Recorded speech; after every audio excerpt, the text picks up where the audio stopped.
Just before the second round of internationals this season, Sim is on 37 points. I'm on 42 points. The way the scoring works is 5 points for a completely correct scoreline, 1 point for a correct result. And the star man, once you pick that man, you cannot pick them again for the rest of the season. And we start off on Friday night football at the Vitality, Bournemouth against Fulham. Both of us have gone for Bournemouth wins. Sim's gone for 3-1. I've gone for 2-1. Yeah, Fulham haven't been so good away from home. Bournemouth still going strong, got such attacking talent. I feel like Fulham, they're one of these teams that they're a very good, clever tactical team, but I just feel like they're lacking the quality. And when they come up against a Bournemouth side who are going to put them under pressure, they're going to press them, it's going to be a bit chaotic. I don't know if Fulham will be able to handle it. So I've gone for 3-1. Yeah, I've gone for 2-1. I feel like Bournemouth are doing really well this season. Really enjoy watching them play. Semenyo, that we spoke about before, what a player he is, and he's definitely going to be have an impact. I'm liking like players like Scott. They're just doing so well this season, Bournemouth, and I just can't see Fulham going to the Vitality and getting anything. Like you say, haven't been doing great away from home, but Bournemouth, home and away, producing the goods. Next up, what is it? Leeds versus Spurs. Oh, Leeds versus Spurs. Wrong bird. Leeds versus Tottenham Hotspur. Sim's gone for 1-0 to Spurs. I have gone for 2-1 to Spurs. I don't think this is going to be an easy game. This is not going to be an easy game by any stretch of the imagination. Like, Leeds have unbeaten so far at home this season, 2 draws against decent opposition. They got a win against Everton as well, who are going really well this season.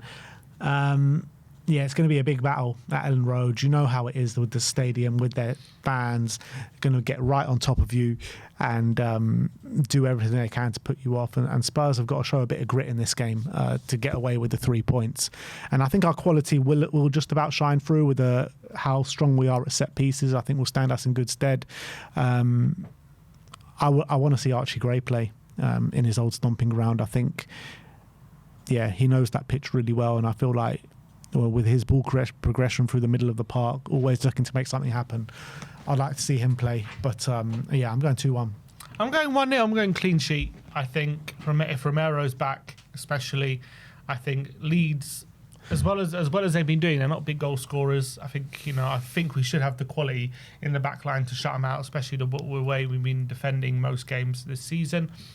I think it's going to be a struggle, though. I think for how we're attacking at the moment, how we're building up, how we're keeping possession, not pretty. And I think we are struggling in certain facets of the game. But set piece, hopefully, something, a bit of Kudus magic on the right-hand side, and Tottenham get the win 1-0. So I'm going for a very tight game, but Spurs to shade it.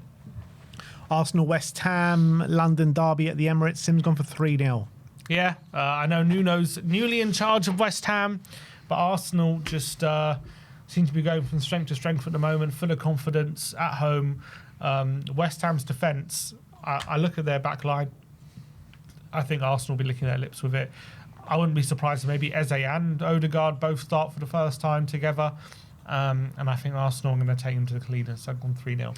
Yeah, I've just gone for 2-0. Like, I was watching Arsenal last night in the Champions League, and again, they didn't really fill me with too much confidence in terms of the way they play their football and the way they can consistently hurt the opposition. And I think Nuno with West Ham is going to be a much different proposition than what it was with Graham Potter. He's going to get them sitting in. He's going to get them really defensively sound. And yeah, I know it's early days and it's going to maybe take a while to implement it, but I think the players are going to be really happy playing for Nuno. And you might see a few signs of being quite solid and being hard to beat. And Arsenal at times can struggle against kind of low blocks, and I think that's what probably West Ham are going to do here at the Emirates. But yeah, Arsenal got more than enough quality to break them down from a set piece and from a goal from open play as well. So I think 1 from open play, 1 from a set piece, and they'll win the game 2-0. Next up is Manchester United against Sunderland. Sim gone for 2-1 to United. I've gone for 2-2. Another club that I've been really impressed with so far this season in Sunderland. They made a host of signings, didn't they? Crazy amount of signings in the summer. And it seems like they've all just come in, hit the ground running, and they're doing really well. That striker that they've got, Isidore, I don't even think he did too well in the Championship last year, but he's really done so well at the start of the Premier League campaign. Manchester United, I mean, it looks as though Amorim is pretty much going to get fired. Maybe it might happen over this international break, or it might happen when it's just past the year, because I think it will cost a lot less in compensation package for Ruben Amorim. But it looks like he's on his last legs regardless. And yeah, I can't see any good results coming from Man United in the next couple of weeks. And I think Sunderland can go to Old Trafford and get a point. I've just gone for them to get a lucky last-minute penalty win, United, and an unconvincing win. I think at home, I think that, to be fair to United, performances at home haven't been too bad, as much as they've overall not been good. But, they played quite well against Arsenal. Burnley, they just about won, but they won. Chelsea, they won that game. So I think Amorim will get another stay of execution. It'll be unconvincing. I think Sunderland will probably deserve something out of the game, but I think United, bit of luck on their side, and they'll win the game 2-1. They made some really good signings, didn't they? Like Granit Xhaka in the middle of the park, such a good signing for them. Mukiele as well, I think started life well at Sunderland as well. Like, only 4 goals conceded. Did they sign Geertruida in the end? Yeah. They did. Like how are they signing all these players? It's brilliant. Mad. Brilliant summer. And they've settled quite quickly, and that's the main thing. When you make all those signings, the quicker you can get them to settle. All of a sudden, they're looking like, everyone was worried they're going to be in a relegation battle. They're already, you could say they're already a third of the way there of safety. Because in this day and age, it's usually like 35 points, not even, like to stay safe. They're already on 11, so fair play. But Man U, on the other hand, like, it's absolutely madness what Amorim is doing. Let's be real. Like, we had a chat about it at the start of the season. I was like, nah, he needs time. Time. But I think you're absolutely spot on. Like, the guy, he is an absolute fraud. Like, crazy. He's an absolute fraud. The guy is doing the same thing game by game, week in, week out. The same results are happening. And he just doesn't change anything up, personnel or system. How they got absolutely done by Brentford last week as well, by a manager who's in his first job after being a set piece coach, tactically completely done. They've taken Cunha and Mbeumo to the shining lights in the Premier League last season, and they made them look like average players all of a sudden. Like, you can't take 2 of the Premier League's top goal scorers and they just turn that bad overnight. Yeah. Clearly, he's absolutely flaming. They couldn't even beat Grimsby in the cup. They just lost to Grimsby. Like, this guy, it's only a matter of time. I think there's only a matter of time now before they look somewhere else. But I wonder who they look at. Glasner, maybe? Do they get him out of Palace? Do they try their best? If I'm Glasner, I'm staying at Palace over going to Man United. Like, seriously. I don't know. I think he might go. He might go, but I'm saying if I was Glasner, I'm staying at Crystal Palace. Like, he's got a really good thing. I know he's lost his best player year after year, but that's the thing. That's how he's going to look at it. He might look at it like that, but he get better year after year. It's true. I mean, Marco Silva maybe. Do you look at him? I think Marco Silva could jump ship. Yeah. Iraola. There's a lot of talk of him, but I think they've already started drawing up a list. Probably. Although publicly they keep saying they're backing him, but I don't know how long they can keep backing this. Yeah. And it's not like he's even had injury problems or anything. They've had their full team. And you look at all these players that have come in and out of Manchester United, right? And when they're in the Premier League, the whole Premier League are laughing at him. The Man United fans saying, this player's not good enough. Anthony goes out to Spain to Real Betis and does really well. Højlund, he's out at Napoli under Conte now doing really well. Yeah, just got breaks yesterday. You know what I mean? Like, these players are good players. They just can't work under the circumstance at Manchester United. Whatever's happening there, and it's an absolute mess. And I think Amorim will be another casualty. But this weekend, I reckon he might get a bit of reprieve. Although I wouldn't be shocked if they don't win. Who would be at this point? When you're just about beating Burnley at home in these games, like, you can drop points in any game, really, at this point. Chelsea against Liverpool at Stamford Bridge. 2 teams not really having the best time of it at this moment. 2-1 we've both gone for. Talking about the team who's top of the league. I know, but they're not. Like, they're not playing well this season, Liverpool. As much as we've both gone for 2-1 to Liverpool, as much as like they're getting these last-minute winners, I haven't seen much in Liverpool to tell me like they're playing really well, because they're not. They're not playing well in regards to they're playing a very attacking brand of football, very open. They're conceding chances. And I think the problem at the moment is their attack. Look, to be fair, their attack is still getting the job done, but it's only just about for most of the games. Obviously, they haven't won a game, have they? Unless it's been in the last... Well, they've lost their last 2 games. I know, but they haven't won a game unless it's been in the last 5 minutes, have they? Every game they've won has been just about. Every game they've lost as well. Well, not Galatasaray. Well, yeah, true. So every game has been going down to the wire.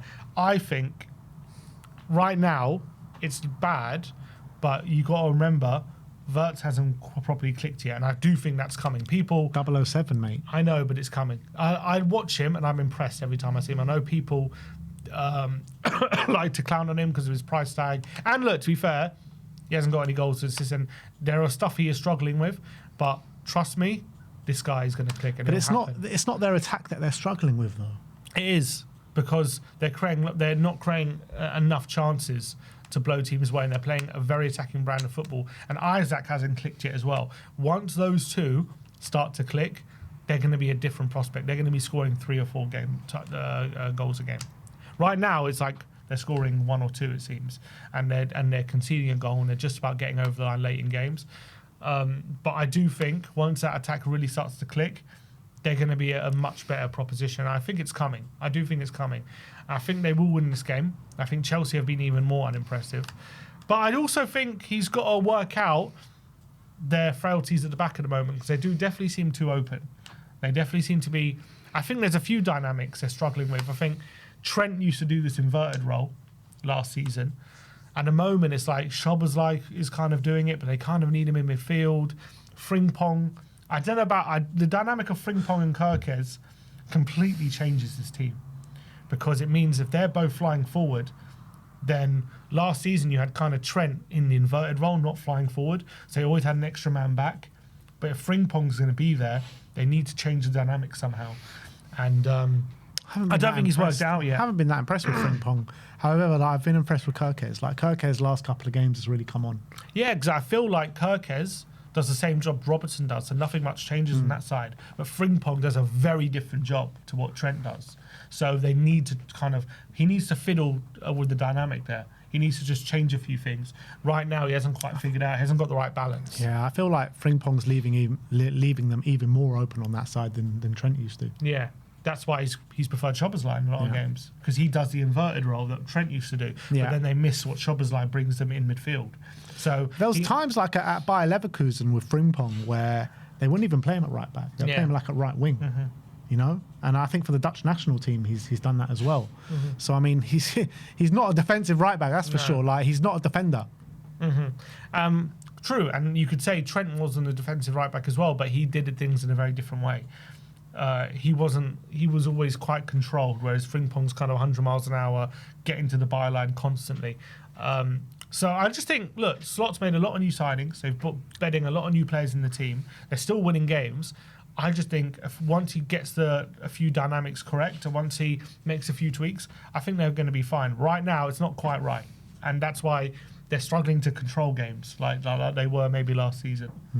But Chelsea can't stop getting red cards. What is going on with that? And I think... Was it 3 red cards in the last 3 games, is it? And they've barely played well in any game this season. Apart, you can say the West Ham game, but even that game, they won, but... I think whoever oversaw Chelsea's transfer business this summer needs to be sacked. Seriously. Like, they're in a worse position now in terms of squad depth, in terms of squad quality, than they were last season.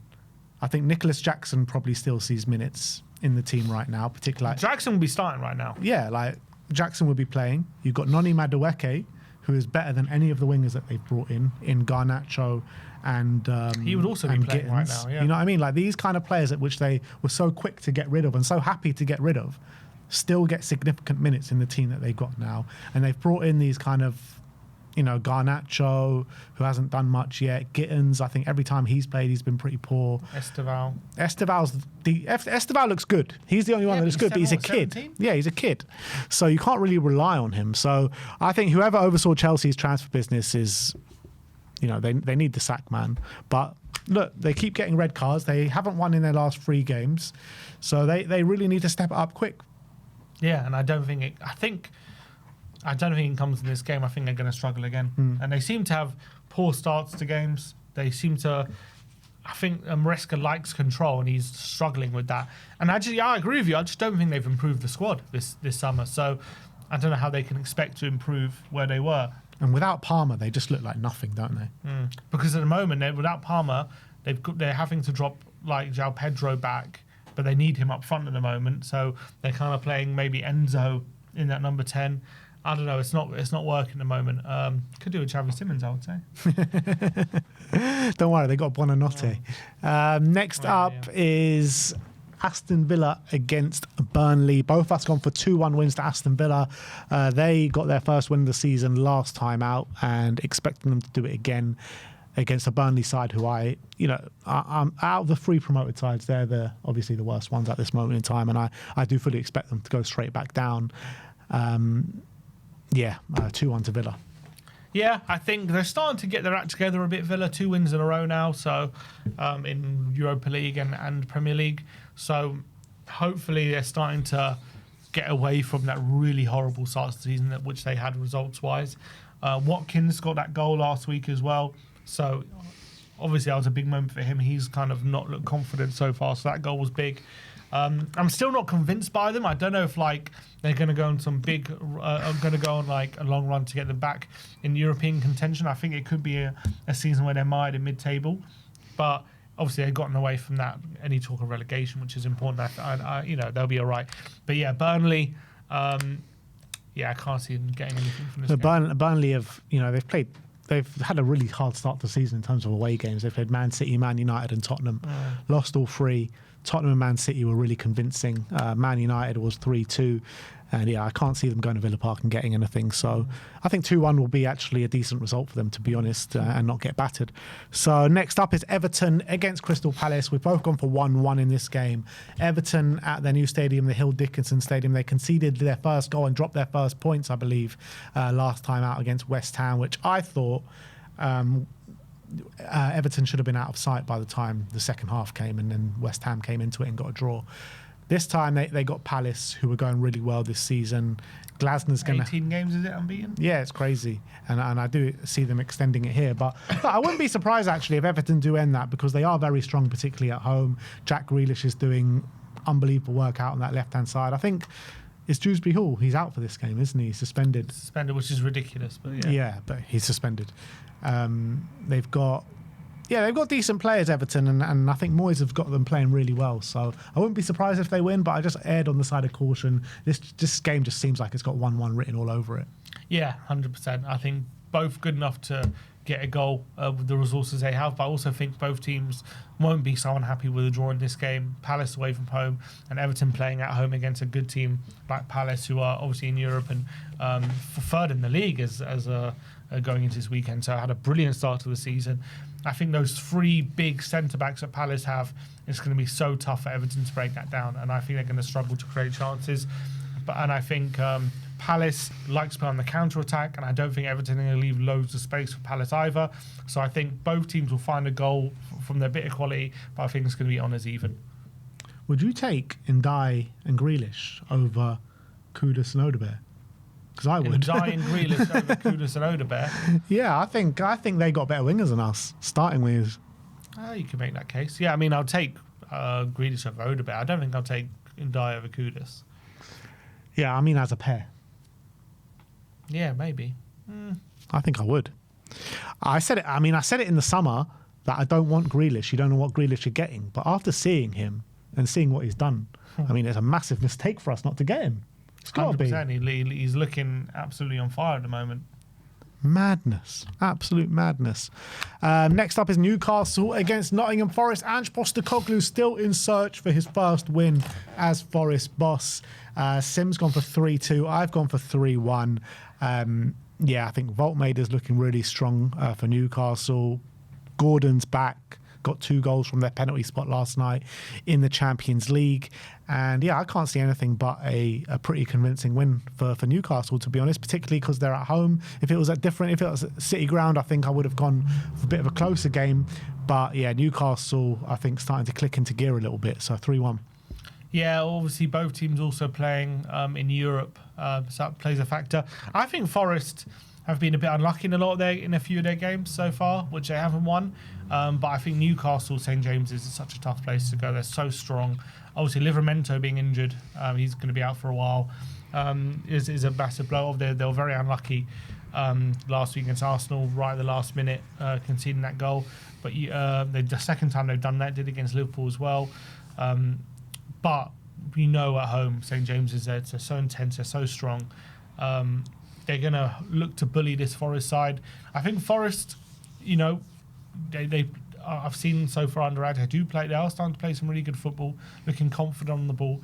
And I can see them creating some chances, considering they got a few injuries, Newcastle. But I think Newcastle are going to come out on top, and I think they're going to be too strong. So I'm going 3-2. Yeah, but you got to say, I think the draw away at Betis in the Europa League is a decent result. Right? But the 3 other results that they've had in the last 4 have been nothing short of disastrous. Like 1-0 at home to Sunderland, 1-1 away at Burnley, and then that 3-2 loss, 2-0 up against Swansea in the Cup. This has been a really bad start for Anja at Forest. Results-wise, yeah. I think if you're looking at the results, 100%. I've been watching a few of their games. They look quite good, but then again, we've said that a lot of times at Spurs. That's what I'm saying, yeah. And it didn't work out. But look, I said when he came, I predicted it was going to be a slow start for him because he's coming mid-season. It's tough to change it completely like he's trying to do. I think it was a mad decision to do at that time. But where are these points coming from? You've got Newcastle away, Chelsea at home, Bournemouth away. You've got Man United, Leeds, Liverpool away. I mean, they've got some really hard games coming up. Mm-hmm. Yeah, I don't know. It's not my problem anymore. I think he's good. I think he'll get points. He'll get some wins. And they're playing well. And I think they've got good players. I think it'll start to click for them. I really believe that. Not in this game, though. I think they'll lose. I think they'll win in midweek. I think they'll probably win that Europa League game. But I don't think they beat Newcastle. But they got good players, man. They do have a good players and good team. You've got to remember, the last game before he took over, they lost 3-0 at home to West Ham. Yeah. With Nuno in charge. It's not like they were in great form. Yeah. I mean, weren't they on decent form before that, though? I'm saying he just lost 3-0 at home to West Ham under Graham Potter. That's Graham Potter's West Ham. Yeah, it's true. But, I mean, Forest dominated that game, didn't they? And then they lost in the last few minutes. And you could say that same thing's been happening since then. Forest have been creating chances. But I don't know, man. It's not looking good at this moment in time. How long until these results continue? Until Forest fans being like, you know what, I've seen enough? I think a lot of them are already getting frustrated, but that's mainly because they sacked a manager who was, doing all right, in terms of the job he did last season, and then this season. I mean, it wasn't disastrous. Obviously, they'd lost to West Ham, but there was already talking of leaving before that. There was already rumbling. So the whole thing, from a Forest fan's point of view, was there was no real need to do what they did. So obviously, when the new guy comes in, there's going to be some pushback. But you gotta love it, though. Ever since Marinakis says I always win, he's only won one game. Brilliant. You should change that. I always lose. Fantastic. Marinakis, eat that, Marinakis. Is that the last game? Wolves against Brighton up next. Seems gone for 1-1. Gone for 1-1 at Molineux. Yep, at home. I think. Look, Wolves showed that against Spurs, they're not a bad side. I don't think they're as bad as their results have shown. They've got some good players, very physical team as well. I think Pereira, that buoyed by that draw against Tottenham, they would take heart in that. And I think Brighton coming there, it's going to be a difficult game because I think Brighton can struggle against physicality sometimes. So I think it's going to be a tight, physical game. I've gone for Wolves to take a point, 1-1. Yeah, I mean, I can't see anything but a Brighton win. I know they got a decent result against Spurs on the weekend, and maybe it can, lift the spirits and put a bit of confidence in them going into this game. But I think the way that Brighton play, they're going to break them down and they're going to score quite a few goals. Brighton, you never know which kind of Brighton side is going to turn up, though, do you? They're such an inconsistent team at times, but I feel against this Wolves team, they will break them down and get a convincing win. So I've gone for 3-1. Brentford against Manchester City next. We've both gone for City wins. Sim's gone for 3-1. I've gone for 3-2. I mean, Man City is such a peculiar team, man. They can look so good, and then so frail all at the same time, where Haaland is just pulling up monstrous numbers as always. Like, the work that Haaland's doing is like kind of getting undone every game. It must be, you saw him in the post-match yesterday. He just looks so angry and frustrated at the situation. And I think they'll get a win here, but I think it's going to be a bit of a basketball game end to end. I think Brentford can hurt this kind of struggling Man City defence, but yeah, I think Haaland and co will grab them the win. Yeah, I think they're going to be too strong. I think it's going to be a convincing win for Man City. I know Brentford are playing well under their new manager and had a decent start. They do seem to have a very specific way of attacking, which is get Henderson in on the ball deep in their own half and go long to either Sade or what's his name, Thiago. And it worked against Chelsea, and it worked against in the last game against United. And I think it might work once in this one. I don't think it's going to work more than that. And I still think defensively, there still can see goals. And I think City should come out convincing winners in this one, 3-1. All right, star men. Sim has gone for Ollie Watkins. He's played his Ollie Watkins card. Yeah, I think got the goal against Fulham last time at home, against Burnley now. Hopefully that confidence will start to flow through him. And it's a lot of times with strikers, it's momentum, isn't it? And it's confidence. And I think getting that first goal is big. So I'm backing him to score again.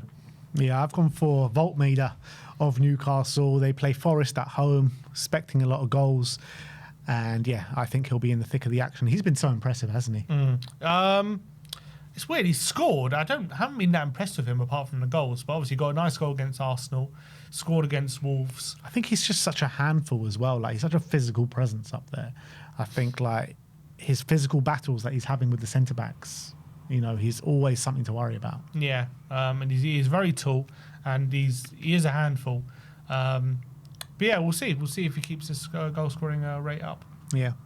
All right. So that is that for Predict the Prem, and that is for our stream today. Thank you everyone for joining us today. We'll see you all tomorrow for the Leeds previews. Like, subscribe and comment, and as always, come on you Spurs.